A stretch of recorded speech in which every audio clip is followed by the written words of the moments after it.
Boa noite a todas, boa noite a todos. A gente está aqui mais uma terça-feira na Associação Sagres.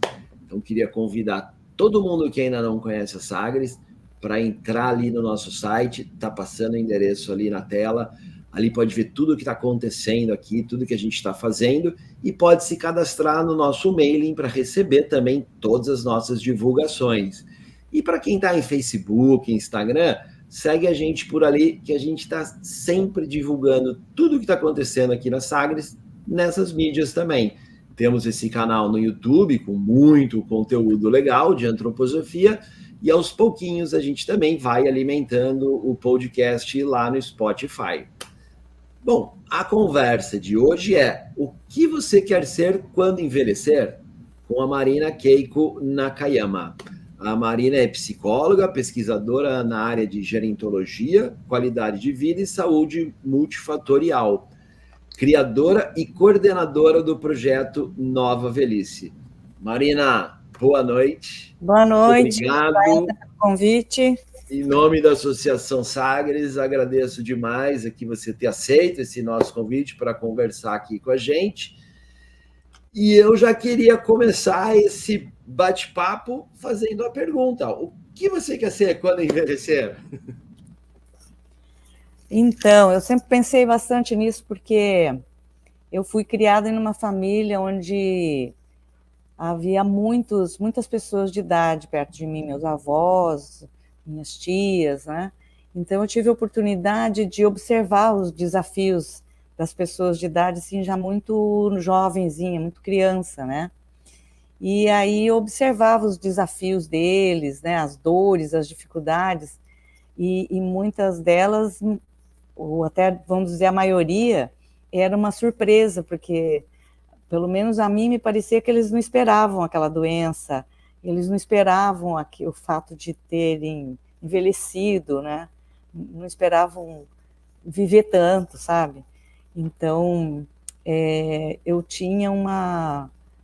É até engraçado, porque eu via as pessoas de idade, assim, grisalhas, eu achava tão bonito. Eu gosto ainda, né, de ver, mas antes eu tinha mais ainda essa admiração. Então, quando eu cheguei aqui no ciclo da velhice, eu sei que eu vim planejando um pouco como que eu gostaria que fosse, que cuidados que eu ia ter comigo, para não sofrer o que eu vi eles sofrerem, né, e poder viver melhor. Que bacana. E daí surge esse seu projeto, a Nova Velhice? É dessa preocupação? Na verdade, né, em japonês a gente chama Ikigai, né, que é um propósito de vida, um grande, né? Você pode ter vários propósitos de vida. Ikigai significa você desenvolver propósitos de vida, né? E uma delas, assim, foi uma das coisas que eu preparei para a minha aposentadoria, um pouco antes de aposentar. Eu fiz um trabalho aí, né, biográfico na Sagres. Olha que bacana. Com a psicóloga e tal, e fiquei uns 6 meses revisitando a minha vida e pensando o que eu faria, né? O que eu seria quando envelhecer, né? E o que eu faria depois aposentada, né? Como que eu preencheria o meu tempo depois de parar de dar aula na universidade. E aí eu comecei a gerenciar, na verdade, gestar o projeto Nova Velhice. Então, foi com essa inspiração e uma revisão na minha vida, olhando para trás e lembrando das coisas que eu dava importância, com quem eu convivia, as coisas que me preocupavam, enfim. Então, eu me propus a inspirar as pessoas, a motivar. Aí tem uma coisa também no japonês que se fala assim, gambare, né? Tipo, que a gente fala assim, bora lá, vamos enfrentar, né? Gambare. Que legal, então, vamos enfrentar essa velhice aí, que pode ser muito boa, depende também de você, né? Então, o projeto Mas o projeto, então, vai refletir sobre a velhice. Né? O projeto chama Nova Velhice. Então, assim, uma nova proposta, porque eu vejo assim, ontem eu conversei com a minha sobrinha neta, que é a jovenzinha, tem 20 anos, e eu tenho 70. E quando eu fiz psicologia, há 50 anos atrás, eu não via uma disciplina chamada Psicologia do Envelhecimento. E ela fala, sabe, tia, ela é minha tia, minha sobrinha neta, né? Sabe, tia, esse ano eu estou estudando uma disciplina que chama Psicologia do Envelhecimento. Aí eu lembrei de você e do seu projeto. Eu falei, que legal, do que vocês falam lá na disciplina e tal. Ou seja, nós que estaríamos tratando das pessoas mais de idade, nós não tivemos essa disciplina, nós fomos aprendendo na vida, né? Na prática. Na escola da vida, que também é boa. Interessante. Mas poucos de nós da faculdade fomos preparados, né? Não só na faculdade, é na vida mesmo, né? A envelhecer, e a população está cada vez mais com idade, né, Paula? A gente vê pela Organização Mundial da Saúde, né, o Fórum Mundial Social já trata disso, já criou, todas as prefeituras, estados, né, países, vários, todos preocupados com essa questão de como tratar disso, né? É preciso pensar nas novas políticas governamentais para isso, né? Claro, e pensando nisso, nessa perspectiva psicológica, então, do envelhecimento, como é que é? Por que essa importância de se trabalhar isso, assim?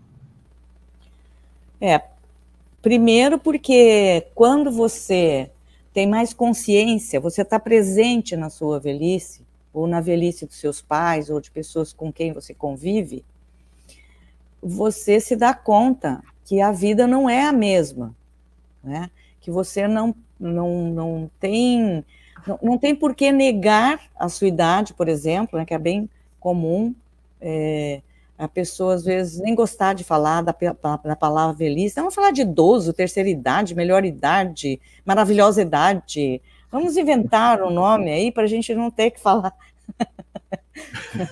né? E aí, como é que você faz quando verdadeiramente, né, você tem suas rugas, cabelos e está tudo bem, né? E começa também a desenvolver pequenas doencinhas ou limitações próprias da degeneração do corpo físico, né? Então, assim, consciência, em primeiro lugar, você, né, você está consciente, está presente, você começa a ter pequenos cuidados, né? Ir mais vezes ao médico, fazer uma manutenção, né, com mais cuidado, fazer prevenção. Você não precisa tomar remédio? Que bom, tome suplementos, porque você sabe que seu corpo, o seu organismo já não vai absorver todas as vitaminas necessárias, né, para que você possa dormir melhor, né, as proteínas, enfim, todas as inas por aí que você precisa. Então, você ter uma qualidade de sono, lembrar, né, que uma noitinha de sono para um jovem de 30, 40 anos não faz muita diferença, mas para a gente que tem mais de 60, uma noite de sono, o intestino funcionando direitinho, uma alimentação mais leve, boas risadas com os amigos, uma vida social, isso tudo faz muita diferença, né, porque você está um pouco mais vulnerável. Então, é por isso o meu cuidado, assim, porque eu acho que eu tenho essa consciência de autocuidado, vejo na minha família muitos exemplos bons, alguns muito maus, mas vários muito bons, né? Meu cunhado mesmo tem 88 anos e pratica esporte, né? Se preocupa em manter um relacionamento legal com a família, com os filhos, não deixa de ir nas reuniões, né, de participar, mesmo aquelas que às vezes ele não está entendendo muito, mas ele fica por ali, às vezes ele não ouve direito, mas a gente vê que ele está ali tentando prestar atenção, depois ele pergunta coisas que ficam em dúvida. Então eu tenho exemplos, né, de pessoas que se preocupam. Então a questão da qualidade de vida, ela é conquistada, né, como a doutora Gudrun aí da Associação Sagres, né, com a base antroposófica que a gente conhece, um dos livros que ela escreveu foi Tome a Vida em Suas Próprias Mãos. Então, se você, né, por isso que tem essa orientação, você está lá no avião, acontece algum problema, você cai a máscara, a mãezinha vai cuidar primeiro de si, para depois cuidar do bebê, para ela continuar podendo, né, ter forças para cuidar de si e manter o cuidado com ele. Então, acho que o autocuidado vai por aí, né? Como é que você vai enfrentar a vida quando você ainda, né, não está consciente, não está sabendo da necessidade de se cuidar. Esse autocuidado é dos grandes focos do trabalho que eu faço, que é lembrar as pessoas, estimular, motivar, né? Legal. Eu quero voltar para essa aqui, mas é que o José, eu não sei se eu vou saber o sobrenome certo, mas Hegelin, fez um comentário super interessante aqui. Ele falou assim que um urbano perguntou a uma criança indígena o que ela queria ser quando crescesse. E a criança, meio sem saber, espantada com a pergunta, estranhando a pergunta, respondeu: eu quero ser avô. Sim, né? É lindo isso. Uma boa escolha, né? Quero estar presente, né? Fisicamente, poder curtir os meus netos, né? Estar vivo. Então, porque isso que eu dizer, porque essa coisa eu quero ser avô, assim, a princípio vai passar, porque você vai passar por todas as fases, né? E vai chegar na velhice, né? E poder ser um avô presente, que pode brincar, conversar, Isso. curtir, passar sabedoria para os seus netos, né? Que Fazer legal. parte desse legado que você quer passar, né? Que é uma coisa boa. E eles também valorizam, principalmente as crianças, né? Sim, sim. E eu estou pensando, porque agora, né, você falando assim, que tem o foco na pessoa que está envelhecendo. Mas, por exemplo, a gente conversando, perguntou dos meus pais, tal, mas tem também, então, quem convive com pessoas que estão envelhecendo, né? Sim, por isso que o primeiro livro foi sobre isso, né? O que você quer ser quando envelhecer. Eu pensei bastante, na época que eu escrevi o livro, eu convivia com pessoas mais jovens, até porque eu estava aposentando e eu trabalhava no pós-graduação, dava aula na área de métodos e tal, então tinha os mestrandos e doutorandos adultos, né? Que já tinham seus pais com mais idade. Então, a nossa conversa girava em torno disso. E eu também tinha os meus irmãos, os meus pais já tinham falecido, mas eu convivia com muita gente que tinha os pais vivos e tal.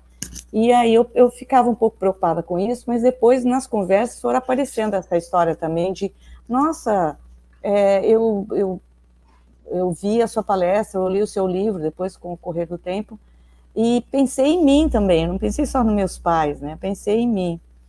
Então, o que você quer ser é que dá tempo ainda de pensar na sua velhice. No seu caso, por exemplo, dá para você pensar, porque você está ativo, você está trabalhando, você tem vida, né, que autonomia, né, dirige, vai para todo lado e tal. Então, mas você já pode pensar, mas e quando, né? E mais tarde, como que eu vou fazer? Que tipo de prevenção que eu vou ter? Então, foi quase que um guia, assim, de coisas que eu coloquei para as pessoas pensarem, refletirem e tal.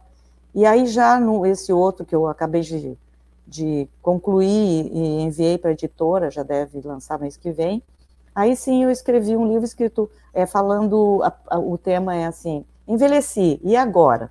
Né? Então aí sim, é para aquelas pessoas que já estão no ciclo e que não tem por que ficar muito olhando para trás, eu devia ter feito isso, eu devia ter feito aquilo, agora eu desenvolvi diabetes, o que eu faço? Olha, ainda dá tempo de você se prevenir, você ainda tem futuro, não quer dizer que você não tenha mais futuro, né? Você tem um amanhã se você, né, continuar cuidando. Então, tem muita coisa que a gente descobriu hoje, né, que é estilo de vida, que são escolhas nutricionais, que não precisa ser tão certinho, mas que algumas coisas, né, não é porque você aposentou que você pode todo dia fazer festa, né? Você pode também continuar valorizando as festas para o fim de semana, para um dia especial, e durante a semana você saber o que o seu corpo físico, mental, psicológico precisa de um cuidado. Mas essa pergunta que você me fez me remete, sim, a essa questão de o que você, né, poderia, deveria fazer para tornar a vida dos seus pais ou de pessoas com mais idade que depende de você. Aí sim, aí tem a ver com o livro, e eu percebo pela repercussão do livro, depois do lançamento, que as perguntas que as pessoas me fazem ou o feedback que elas me dão é sobre isso também, né? Sobre o convívio com os mais velhos, né? Eu tô lembrando, né, que você contou, porque a minha avó morreu com 105 anos, e lúcida. E com 85 eu gravei a história de vida dela, entrevistando ela. E eu perguntei para ela, falei, vó, como é que é isso? Né? E ela falou assim, o truque é não fazer nada demais. Nem beber muita água eu bebo. E não vou no médico também, porque se eu for no médico eles vão me achar problema. Máximo eu tomo aspirina. Se eu estou muito ruim, eu tomo aspirina. Eu falei, pô, deu certo. Chegou no 105.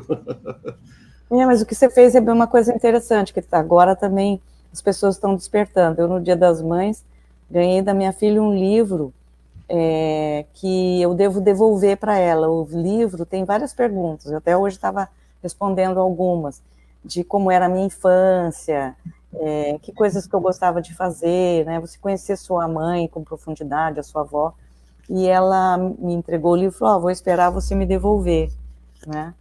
Então, é interessante também você fazer um resgate, né? Que legal, Então, uma coisa sim. que às vezes não ocorre, nossa, nem lembro, porque eu devia ter perguntado, né? Até porque hoje em dia também se estuda muito a epigenética, que se fala, né, do estilo de vida, do modo que você vive, como isso vai repercutir, como que coisas que você gostava, será que você é fiel às coisas que você gosta? Você gostava de música? Como é que você faz? Você coloca a música na sua vida, né? Como nós fazemos, né, Paulo? Então, e é uma forma de você ser fiel a si mesmo, né? E também, e também divulgar, comunicar isso dentro da sua família, pessoas que têm interesse direto nisso. Sim, claro, né? Muito bacana. E eu queria voltar então um pouquinho, Marina. Você falou o primeiro livro, o título é esse, O que você quer ser quando envelhecer. Sim, porque eu fiquei pensando assim, todo mundo pergunta para a gente, quando a gente era criança, né? O que você quer ser quando você crescer? Né? Essa é uma pergunta clássica que a gente faz para criança, né? Que a É. gente não conhece o direito e tal. O que você quer ser quando você crescer? E depois eu fiquei pensando, nossa, a gente não se preocupa muito com a velhice, porque na verdade ninguém pergunta para a gente o que você quer ser quando envelhecer, né? Quando você já é adulto, ninguém te pergunta e você vai passando a vida e muitas vezes até pela própria nossa cultura mesmo, né? É a gente até negar um pouco a velhice que a gente estava comentando minutos antes, né?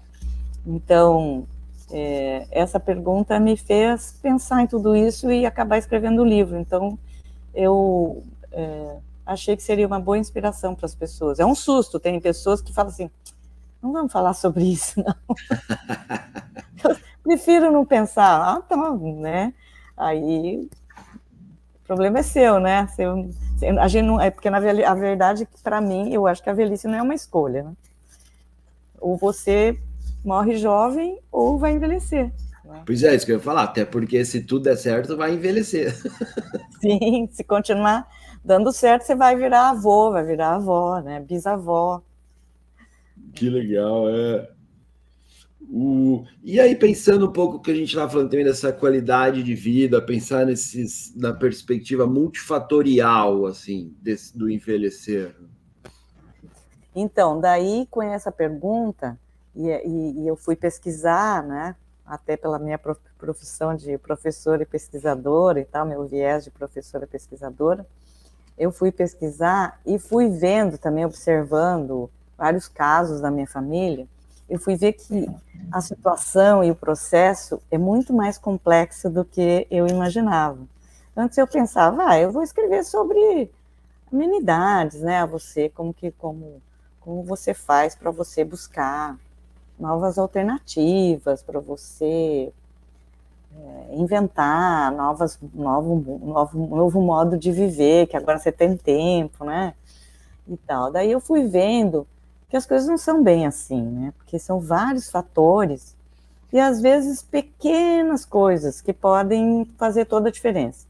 Então eu daí acabei descobrindo, né, alguns autores e pesquisadores que falam sobre a questão multifatorial de vários lugares diferentes, várias áreas diferentes, a fisioterapia, fala, por exemplo, dá um exemplo aqui, uma pessoa que, eu lembro que na minha época de jovem, assim, eles falavam assim, nada que natação é o esporte completo. Se você nadar, está garantido.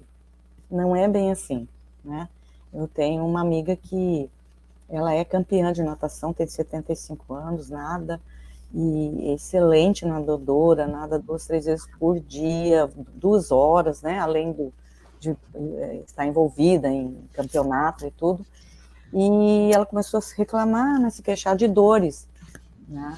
De flexibilidade, mobilidade. Então, assim, aí ela foi parar no Pilates e descobriu, olha, eu preciso fazer mais alongamento, eu preciso fazer mais exercício de flexibilidade. Então, é só um exemplo disso, né, que então não é parar num esporte e falar, esse aqui já vai me garantir. A notícia boa é que o esporte realmente resolve muita coisa, previne muita coisa. A notícia ruim é que não basta você falar assim, vou fazer só isso aqui que tá bom. Não, você tem que variar, assim como na alimentação, né? Os nutricionistas antes falavam, não, você pega aquela pirâmide lá, não sei se você lembra dessa tal pirâmide que se fala, né? Bastante, pararam de falar, por quê? Porque aquela pirâmide, ela não contempla tudo que você precisa, como um ser humano, né? Aquela pirâmide, ela fala do básico, mas tem coisas que é mais do que, né, o básico no sentido de você sobreviver. É mais do que isso, é o você, né, dormir bem, né, fazer escolhas saudáveis e tal, e até não ter cansaço, ter disposição. E só aquela alimentação básica da pirâmide também não resolve. Então, o que os nutricionistas, né, e naturopatas e tal estão falando? Que é importante você pensar nos suplementos, e assim vai. Então, cada área, seja da fisioterapia, que são, inclusive, várias profissões mais criadas, né, ao longo do tempo, mais contempladas hoje em dia. Cada bairro tem uma academia, uma clínica de pilates, com alguém que tem especialidade, aqueles aparelhos todos e tal. Então, multifatorial por isso, né? Além da gente ser uma empresa, né? Você toma a decisão da hora que se você vai levantar ou não, que você está autônomo, ou se você vai ficar na cama um pouco mais. Se você vai passar o dia assistindo televisão, vai ler um livro, você vai caminhar, né? Ou se você... Enfim, se você vai se permitir ter aquela preguicinha hoje, falar hoje eu não vou sair, mas amanhã eu vou dar um jeitinho de ver meus amigos, ou de não deixar de assistir uma aula de um curso que eu quero aprender alguma habilidade, né? Enfim, e até a educação mudou, né? Você vê que na pandemia, o que aconteceu? Não é só o adulto que faz curso online, né? Ou que faz um home office. A criança foi também obrigada a fazer, né? O estudo online. E ali, claro que os pais estavam ali para supervisionar, mas o protagonismo é maior, né? Quando você está na educação online. E aí, se a pessoa despertar para descobrir qual o melhor jeito que ela aprende mais rápido, ou que aprende efetivamente, na educação também se inclui essa questão de que a pessoa é protagonista e ela tem que ir estudar por conta ou fazer perguntas e participar, porque o professor não vai estar ali observando se ela está com alguma dúvida. Muitas vezes só o dedinho ali que é levantado não é suficiente, né? E, em compensação, ela tem aí o nosso, né, a internet para ir buscar, para pesquisar, para ampliar, enfim, né? A gente é protagonista com muitos recursos que o mundo nos oferece. Então, eu acho que o multifatorial é hiperfatorial, assim, se você for pensar, né, com essa visão que eu estou colocando agora, que eu estou me dando por conta de responder a sua pergunta, que o protagonismo, os multifatores, a complexidade da situação faz com que a gente, se realmente se interessar, a gente amplie a nossa visão e até fazer perguntas para o médico, né? Será mesmo que eu preciso tomar todo esse remédio? Não tem um jeito que eu possa evitar, por exemplo, o remédio? Tem outras coisas que eu não estou fazendo, que por isso eu estou desenvolvendo uma diabetes ou um colesterol, que são coisas que a gente sabe que é possível de prevenir. Eu vejo pelos meus irmãos, né, que aqueles que realmente se conscientizaram conseguiram se prevenir e não tomar tanto remédio, né? Então, você descobrir também pela genética quais as tendências que você tem, que coisas que você pode prevenir para você na velhice não ter que enfrentar esse tipo de coisa. Né? Bacana. E aí, assim, a gente está falando e eu estou me lembrando de uma coisa também. Nossa, menina, mas tão complexo, eu vou ficar querendo saber. Sim, quanto mais você sabe, nós estamos na era do conhecimento, bombando aí a era do conhecimento. A força do conhecimento, mais do que a força física, mais do que a força econômica, né? Várias pessoas que tinham muito dinheiro que morreram, né? E que depois, com a doença, falam assim, o que adianta eu ter todo esse dinheiro? Eu vou morrer, não vou levar nada, né? Então, a gente está vendo assim a força do conhecimento, que você pode até não precisar ter tanto dinheiro, mas ter muita saúde e disposição para viver, para ser feliz, e isso não tem preço, né? Isso não tem, ninguém vai lá e pagar, vou lá no supermercado comprar disposição para ser feliz, né? Sai daqui de dentro. E como que você vai fazer? Pesquisando, olhando, trocando, ouvindo as pessoas que têm algum conhecimento, e você pode desenvolver mais e mais conhecimento, e isso é infinito. Que bom, né? Que bom. Que bom. Não, e nesse sentido, quando eu penso assim, essa questão do online é super bacana hoje, porque a gente consegue um acesso muito grande a muito material, né? Isso basta pesquisar, basta correr atrás. Em compensação, você tem que ser protagonista, você tem que querer, você tem que ir atrás. Ninguém pode te obrigar a fazer esse tipo de coisa, né? Ninguém pode ir, o médico vai te dar um suplemento, se você não tomar, tem gente que fala assim, nossa, muito caro. Aí, em compensação, gasta com outra coisa que não tem nada a ver, assim, né? Que não vai trazer um retorno. Então, às vezes, um suplemento bem escolhido, que um médico orientou, por que não? Por que não pesquisar e descobrir como fazer para evitar ou para melhorar o desempenho, né? Para não ter que tomar muito mais remédio. Sim. Acho que a era do conhecimento é para isso. E quando você fala em multifatorial, é nesse sentido, né? Tipo, porque não é mais só a alimentação, ou só o exercício, ou só o médico, enfim, sim, é o social, né, mesmo esse só que você fala, né, que é também a alimentação, mas a alimentação é mais do que a gente sabia, porque a gente não tinha, por exemplo, o nutricionista, que hoje você vê toda hora no YouTube, você nem precisa ir ao nutricionista, mas se você pesquisar, né, que alternativas que você tem, por exemplo, mas como? Eu adoro doce, mas você pode comer doce. E aí descobri que tem várias formas de fazer doce que são bons, e parar com esse preconceito de que doce que não tem açúcar não é bom. Né?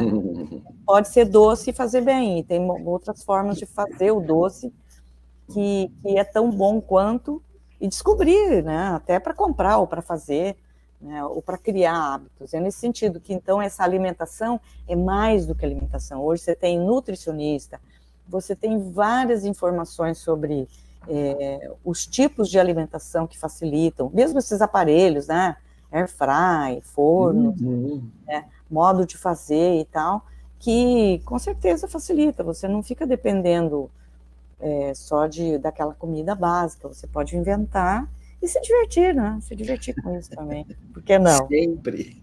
Aí não precisa nem envelhecer para se divertir. Exato, já essa nova geração já faz isso. Eu vejo, né, o meu neto falando, descobri que no air fry eu posso fazer uma batata frita sem óleo, né? E fica bom, olha só. Que maravilha. Aí, Marília, eu queria pensar assim, né? Porque basta a gente estar vivo para estar envelhecendo. Sim. Né? Então, a gente nasce e começa a envelhecer. E qual é o momento que eu falo assim, envelheci? Tem essa virada, esse ponto? Eu acho que depende de várias pessoas, assim, cada um vai ter um jeito. Tem gente que só se dá por conta que envelheceu quando os filhos saem de casa.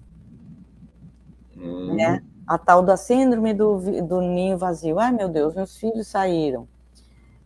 saíram de casa. Ou então aquelas pessoas que, mesmo que os filhos estão em casa, eles já não pedem opinião e também não dependem, né, são autônomos, e o neto já está moço e a pessoa ainda não se deu por conta, né, ainda está querendo pagar a conta do outro, que isso eu falo no livro, né, deixa de comprar para si, vai comprar para o neto, para o filho, e quando que, na verdade, não é necessário, talvez nem seja interessante, né, fazer isso.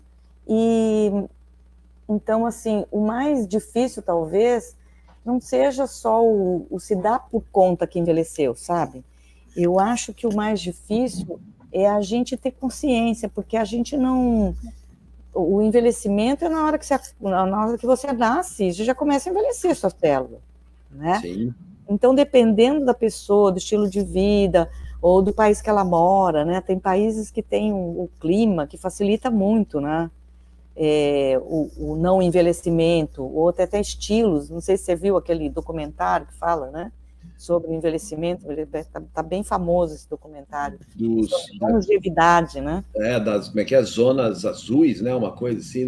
Isso, Então, assim, essas pessoas, elas nem percebem que envelheceram, porque elas, até pelo contrário, né? A criança que mora nelas volta com tudo, e aí você olha assim, meu Deus, nada a ver com o velhinho que você achou que tinha que ser, né?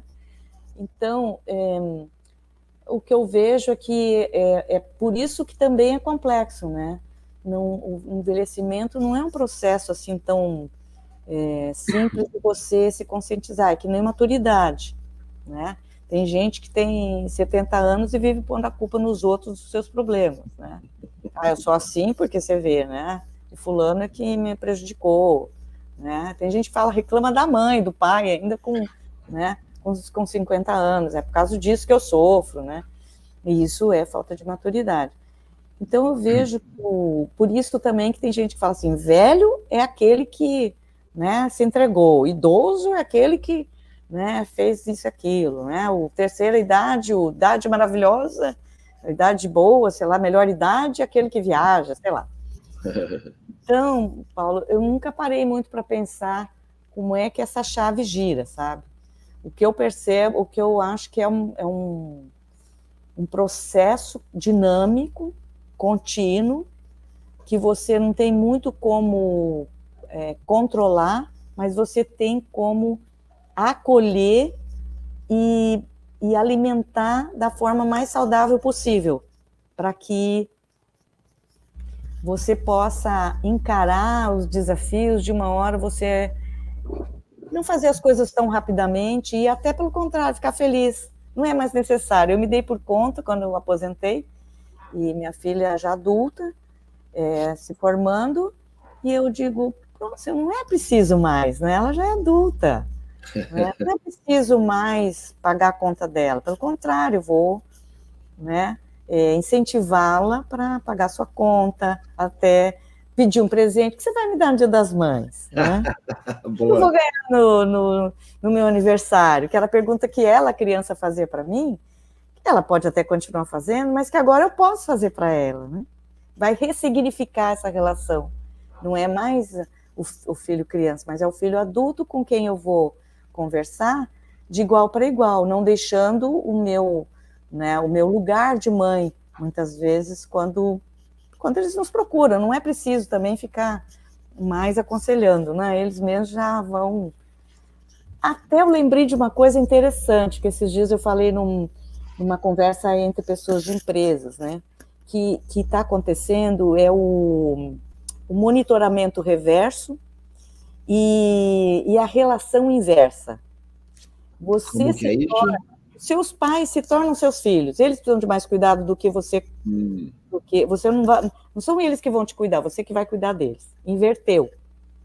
Hoje em dia é muito mais comum você precisar de um jovem para ele te ensinar como é que faz melhor, né, alguma coisa na rede digital, por exemplo, né, eu tenho minhas redes digitais aí do projeto Nova Velhice, e é bem comum eu perguntar para as minhas amigas, ou filhas de amigas, ou para minha filha, para o meu neto, como que eu faço melhor esse reel?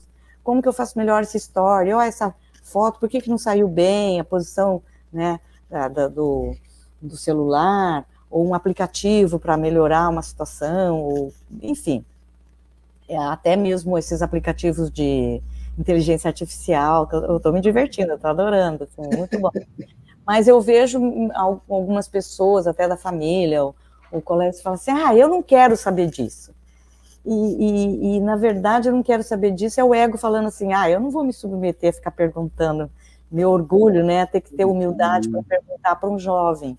Então, essa inversão, né, na relação, onde você, às vezes, até dá uma bronquinha, né, eu vi meus sobrinhos agora, com 57 anos, cuidando do pai de 88, né, o pai, cuidado na hora na hora de descer as escadas, segura no corrimão, né, me dá aqui a sua mala que eu seguro, você desce com cuidado, presta atenção.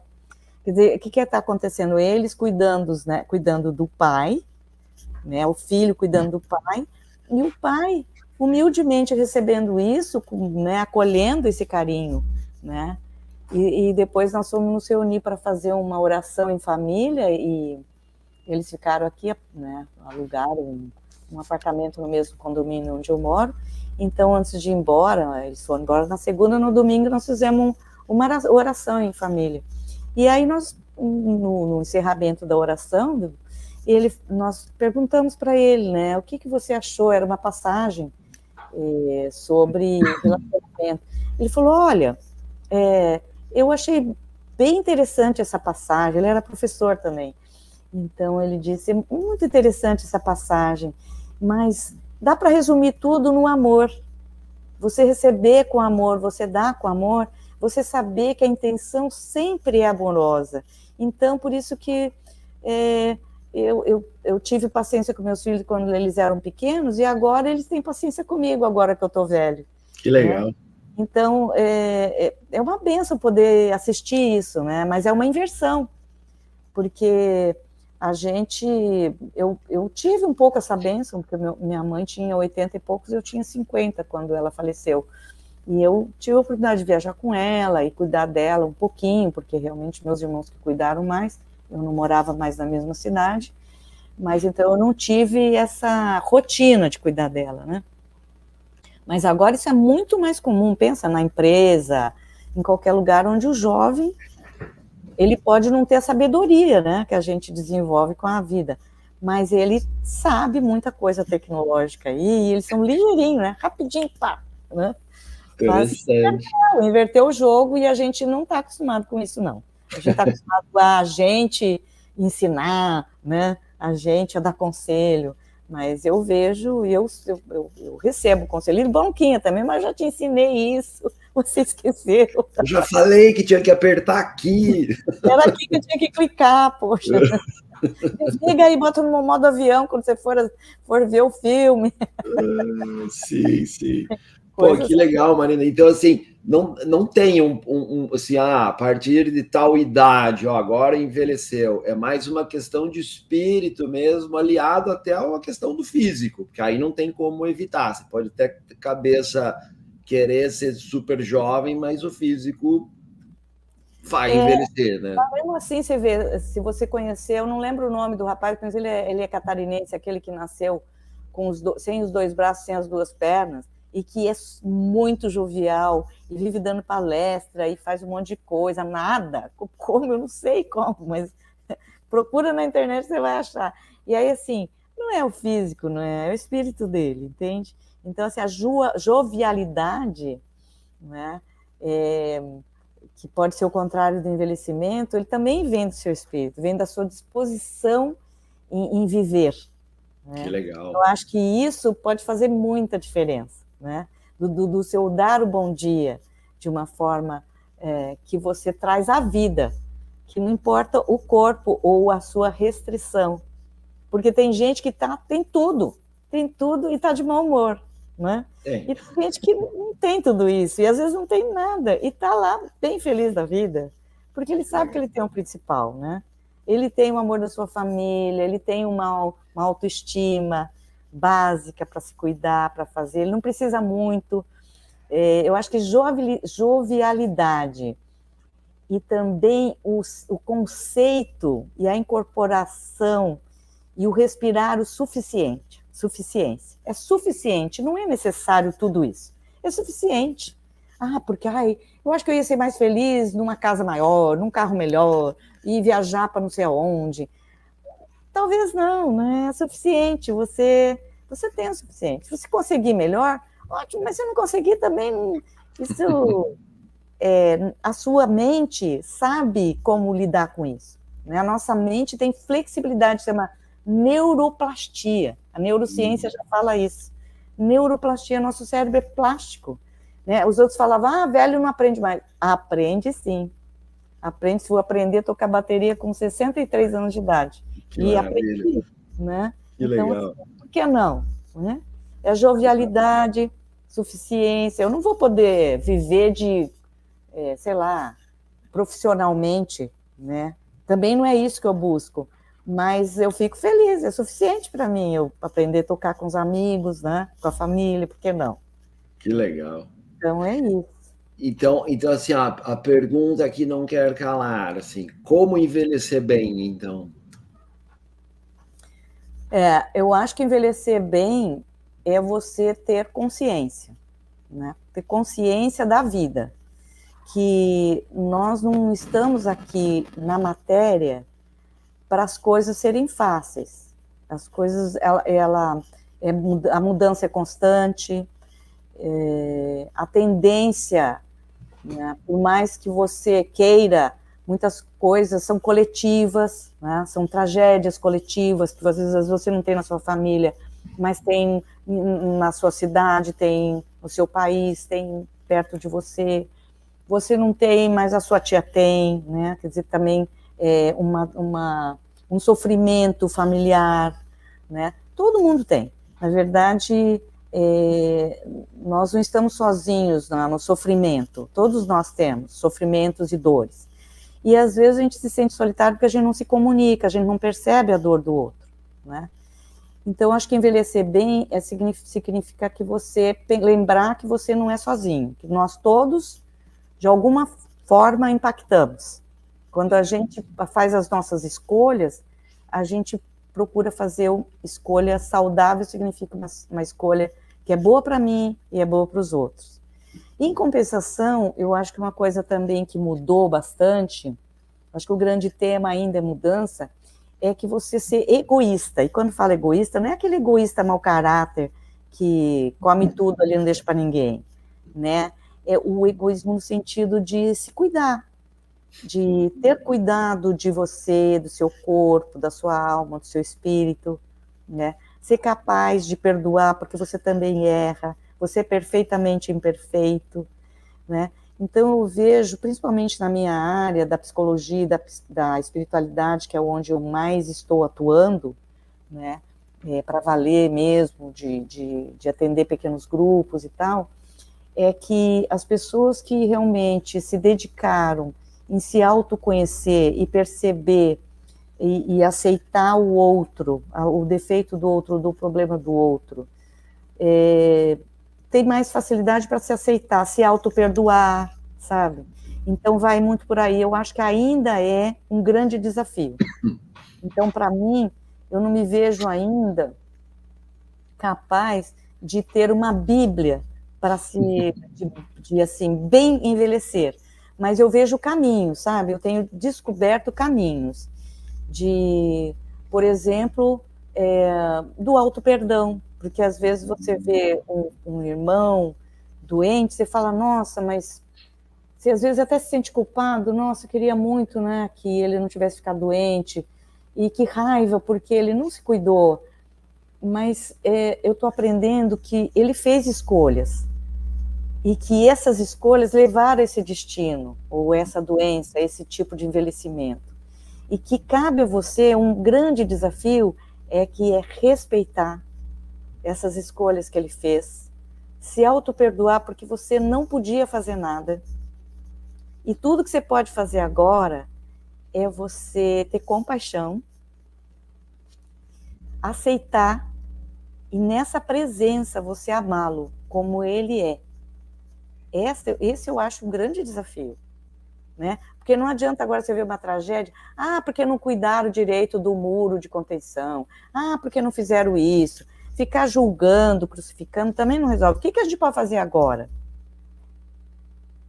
Né? Porque ninguém que fez isso achando, eu vou me afogar, então vou deixar aí porque meus parentes vão se afogar, também vão me afogar, né? Não vou continuar doce, comendo doce, porque eu vou adorar ficar fazendo a injeção em mim mesmo, né? Ter que se, né, se medicar.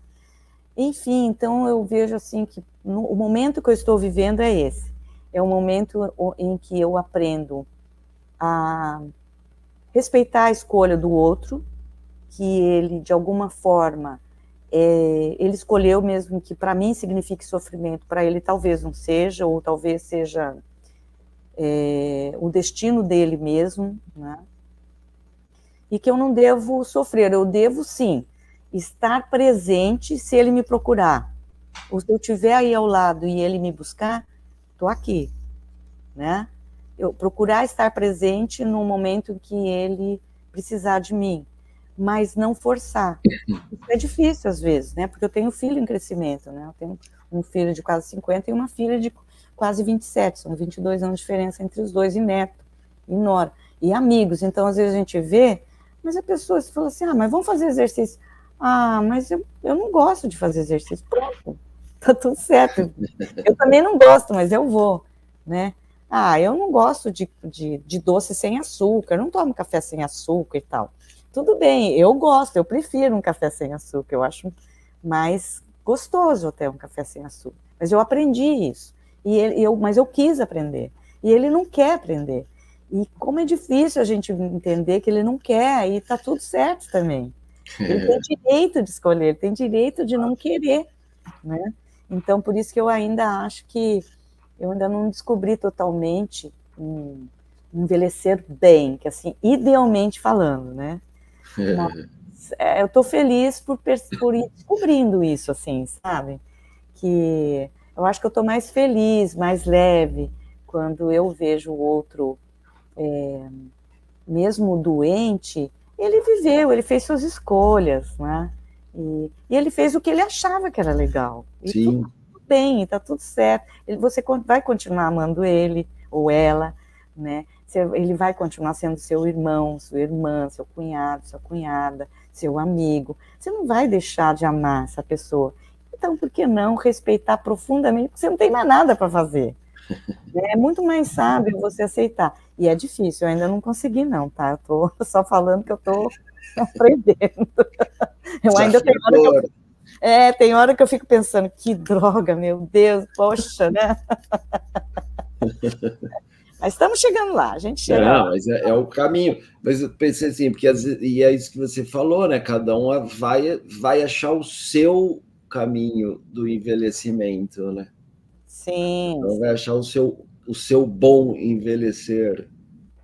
Exato, porque às vezes ele olha para a sua vida também, ou para a minha vida, e fala, nossa, mas que sem graça, ele toma café sem açúcar, que chato, levanta, vai fazer exercício, eu não estou afim disso, quero ficar quentinho aqui na minha cama e tomar meu cafezinho com açúcar, e está tudo bem, né?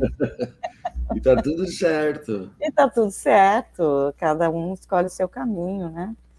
Agora eu pensei, porque você também falando disso, me lembra, tem a questão das doenças também, né? Então, como é que a gente trabalha? Tem essa prevenção, né? Também é importante ter esse olhar, né?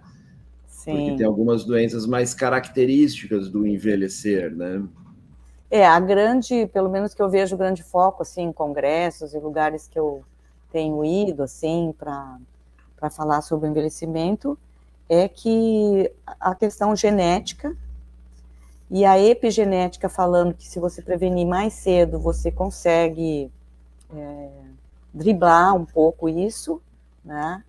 E é difícil mesmo, porque a maioria das vezes você só percebe quando você já está doente, né? E a maioria das vezes também as doenças são silenciosas, né? A cardiopatia, a diabetes, né? O próprio câncer, eles são silenciosos. Quando você vê, está ali, grande, e um desafio que nem sempre você está preparado para isso, a sua família, ou as suas finanças, né? Você está preparado, o próprio governo também, às vezes o momento, enfim, a gente é pego de surpresa, a vida é cheia de surpresas, né? Então, a doença, para mim, eu vejo um pouco como surpresa, mas eu vejo hoje a excelente notícia que você tem como prevenir, né? Nem sempre você consegue, mas na medida do possível, se você conseguir prevenir, com certeza melhora bastante a possibilidade de você ter melhor qualidade de vida, você ter mais autonomia, você continuar viajando, dirigindo, né, decidindo, porque chega uma hora que você tem certas doenças que vão te impedir realmente de, né, te limitar, né? Então, essa questão da doença. Agora, tem um outro lado que eu vejo a gente que está saudável, né, que bom, nós que estamos saudáveis, a gente tem que também aprender a lidar com a doença do outro, né? Uhum. Foi o que aconteceu agora recentemente, numa reunião grande de família, que eu vejo, assim, como não ter que me abalar emocionalmente com um quadro, às vezes, grave. Eu acho que esse caminho é respeitar, né, entender, ter compaixão, mas lembrar que você também está sujeito a qualquer momento. Quando você vê a tragédia do outro, ou o problema do outro, você talvez nem tenha ideia, mas silenciosamente teu corpo pode estar fazendo algo muito pior. Então, não se preocupe, que tem o seu quinhão e a sua conta também vem, né? Então, olhe bem para si, né?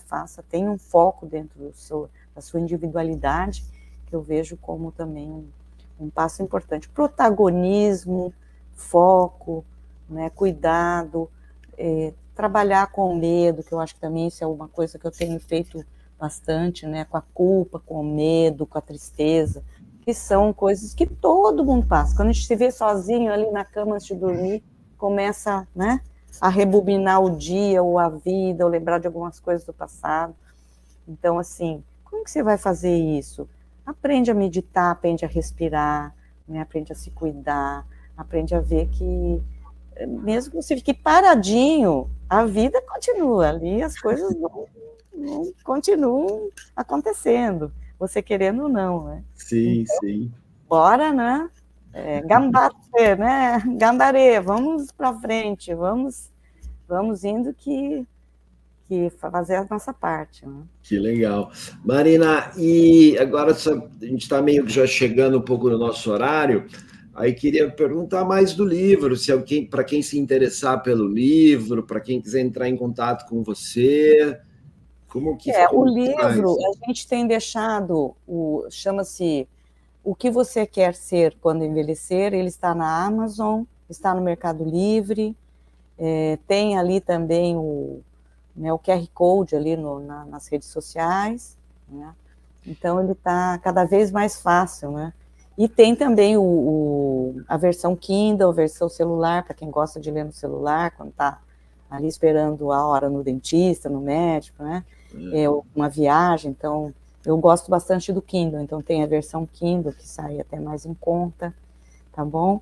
Então posso te mandar o QR Code também para você deixar aí para mim. Legal, porque o seu Instagram é... Nova Velhice, @Nova Velhice. @Nova Velhice. Facebook também, canal também, tudo Nova Velhice. Legal, bom, gente, então, ó, se tudo der certo, todo mundo vai estar, de alguma maneira, ou vai estar envelhecendo, ou vai estar em contato com alguém envelhecendo. E melhorando, né, o seu processo. Exatamente. Não ficar naquela impotência, naquela sensação de que nada posso fazer. Nós pode fazer tanta coisa boa, sabe? E sair desse sentimento de impotência e fazer algo por si e, consequentemente, estar fazendo pelo outro também. Quando a gente se cura, outras pessoas também se curam, né? Claro, não tenha dúvida. E fala para nós, quando vai ter show da banda? E agora está começando, então vamos lá, não sei ainda, mas quando for eu te aviso. Quem sabe você vai lá dar uma palhinha também, que eu sei que você toca, né? Vou lá prestigiar. Isso. Com tantos amigos músicos, aí bons músicos, a gente, na verdade, por enquanto está só aprendendo muito. E tem que ter esse desafio, quem sabe, tocar junto com os amigos, né? Que legal, que bacana. Marina, então, legal. Se você quer trazer mais alguma coisa, quer fazer um fechamento? Eu quero agradecer muito, muito mesmo a oportunidade, porque esse é um projeto também, antes de tudo, um projeto social, né? A gente vê aí pela Associação Nacional de Gerontologia, que está cada vez mais descobrindo modos de ajudar os pequenos e grandes grupos, né? E deixar essa mensagem, né? Não interessa o ciclo da vida que você está, você tem passado, presente e futuro, e o seu presente é um presente, né? É uma bênção, e o que não é bênção é aprendizado, né? Então vamos lá ser protagonistas e estudantes, eternos estudantes, para a gente aprender.